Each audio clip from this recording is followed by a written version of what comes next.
اردو کی محبت میں آپ لوگ آئے ہیں اور صحت کی خرابی کے بعد بھی ایس کے عبدالدین صاحب کے ساتھ ہم بھوک ہڑتال بیٹھے ہوئے لوگوں میں سے ہیں. اس کے باوجود وہ تشریف لائے ہیں اردو کی محبت میں. تو یہ جو لوگ کام کر چکے ہیں آج بھی آپ کا ساتھ دینے کے لیے تیار ہیں. اگر آپ ان سے استفادہ کریں تو آپ کا مستقبل تابناک ہوگا.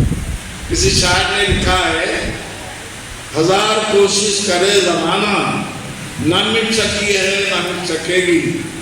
ہزار کوشش کرے زمانہ نہ مٹ سکی ہے نہ مٹ سکے گی. حیاء میں شمس و قمر ہے جب تک ہماری اردو زبان رہے گی. رہی تمام حضرات کا، خاص کر کے الیکٹرانک میڈیا کا میں بہت مشکور ہوں. SN72 اور کرانیکل ایکسپریس نیوز DG تمام حضرات کا میں بہت مشکور ہوں کہ آپ لوگ اس قابل سمجھے کہ تھوڑا نہ تھوڑا ہمارے لیے لے رہے. تو 29ویں اردو کانفرنس کا مین مقصد منشا یہ تھا کہ اسکول ایجوکیشن کے ڈائریکٹریٹ میں اسپیشل آفیسر کا تقرر ہونا باقی ہے اور انٹرمیڈیٹ بورڈ میں بھی اسپیشل آفیسر کا تقرر ہونا باقی ہے. کالجٹ ایجوکیشن میں بھی اس طریقے سے تینوں ایجوکیشنل انسٹیٹیوشن میں there is no special officer at all. 8 نومبر تک انشاءاللہ تعالیٰ یہ ہمارا اسپیشل آفیسر کا تقرر اگر ہو سکتا ہے تو گورنمنٹ کر سکتی ہے. الحمدللہ وہ کوئی بڑا کام نہیں ہے. ایک بڑا کام ہے انٹرمیڈیٹ کے بورڈ میں کریٹ کرنا ہے، کیونکہ بائفرکیشن کے بعد وہ آندھرا کو چلے گیا وہ آندھرا ریاست کو. تو یہ تو 2 سینئر لوگوں کو ان لوگوں کو اسپیشل آفیسر بنا سکتے. ایک اسکول ایجوکیشن میں senior headmaster, college education میں سینئر ڈگری کالج کا پرنسپل. بہرحال الحمدللہ اس کے بعد کل ہمارا ڈیلیگیٹ سیشن رہے گا. وہ ڈیلیگیٹ سیشن میں 10 بجے سے 2 بجے تک، پھر 2 بجے سے 5 بجے تک مشاعرہ، اور شام میں کلچرل پروگرام ہوگا 5 بجے سے لے کے 10 بجے رات تک. اور 11 نومبر کو ہفتے کے دن ہمارا نیشنل ایجوکیشن ڈے کے اوپر ایک نیشنل سیمینار ہوگا. ہم 4 اسٹیٹس کا فوکس کر رہے ہیں، آندھرا، تلنگانہ، کرناٹک، مہاراشٹر. یہ 4 اسٹیٹوں کے ڈیلیگیٹس آئیں گے انشاءاللہ تعالیٰ. ہم کرناٹک اردو اکیڈمی کے رابطے میں ہیں، وہاں کے چیئرمین کے. انشاءاللہ وہ لوگ ایک 20-25 دن کے اندر کنفرمیشن آئیں گا. جیسا ہی کنفرمیشن آئیں گا ذرائع ابلاغ کے تحت ہم سوشل میڈیا اور پرنٹ میڈیا کے ذریعے اعلان کریں گے انشاءاللہ. اب دعا فرمائیے کہ ہم ایک اچھا سیمینار کرنے جائیں گے.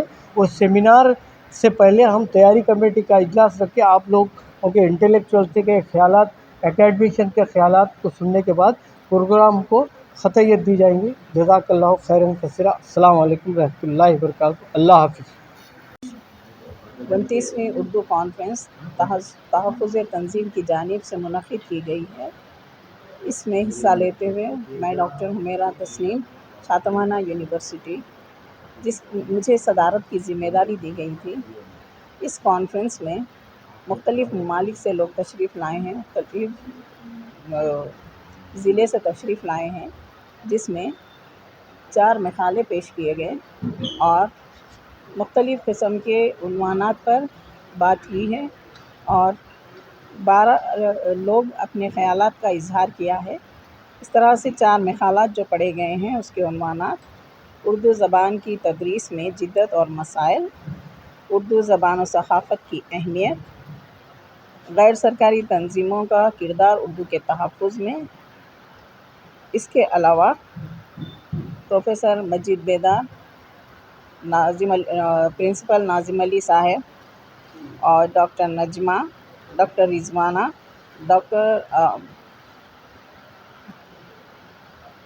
ڈاکٹر انور الدین اور ڈاکٹر افضل الدین صاحب جو کانگریس پارٹی کے پریزیڈنٹ ہیں، انہوں نے بھی اپنے خیالات کا اظہار کیا ہے. اس تعلق سے وہ طلباء کو یہ پیغام دے رہے تھے کہ 16 سال کی عمر سے وہ اردو کی خدمت کرتے آئے ہیں اور انہوں نے اردو کو تحفظ کے لیے، اردو کی بقا کے لیے انہوں نے جیل بھی گئے ہیں اور بھوک ہڑتال کی تھی. اس زمانے میں بھوک ہڑتال کر کے 3-4 کالجز کا قیام عمل میں لایا تھا جونیئر کالج میں. اور اس کے ساتھ ساتھ انہوں نے خواتین کو بھی یہ تلقین کی ہے کہ بچوں کو، اپنے اپنی اولاد کو تعلیم کے ساتھ ساتھ وہ تربیت بھی کریں، شخصیت سازی بھی کریں اس طرح سے۔ اور پروفیسر مجید بیدار صاحب نے کہا ہے کہ 1000 کوشش کریں اردو زبان کو مٹانے کے لیے، لیکن یہ زبان ایسی ہے کہ مٹ نہیں سکتی۔ جب تک کہ شمس و قمر باقی ہے اس وقت تک اردو زبان بھی باقی رہے گی۔ اس طرح سے عبدالقادر صاحب جو مائنارٹی کے وائس چیئرمین ہیں، انہوں نے بھی اس ہال میں موجود طلباء و سب سے کہا ہے کہ وہ اپنے اپنے شناختی کارڈ تیار کریں، ووٹ کا استعمال کریں اور اپنی ذمہ داریوں کو نبھائیں، اردو کی بقا کے لیے کام کریں۔ اس طرح سے مجھے جو صدارت کی ذمہ داری دی گئی تھی اس میں 4 مقالے پڑھے گئے اور 12 شخصیت نے اپنے خیالات کا اظہار کیا گیا ہے۔ اس طرح سے اردو زبان کی اہمیت، اس کی بقا کے لیے کیا کرنا ہے، اس کے تحفظ کے لیے کیا کرنا ہے، اور نوجوان جو ہیں وہ اردو کی تحفظ کے لیے، اردو کے بقا کے لیے خود اردو زبان سیکھیں، اپنے بچوں کو سکھائیں، انگریزی تعلیم کے ساتھ ساتھ اردو کی تعلیم بھی حاصل کریں۔ اور میں عارف صاحب کا شکریہ ادا کرتی ہوں کہ پچھلے 7-8 سال سے مجھے ان کے پورے کانفرنس میں مجھے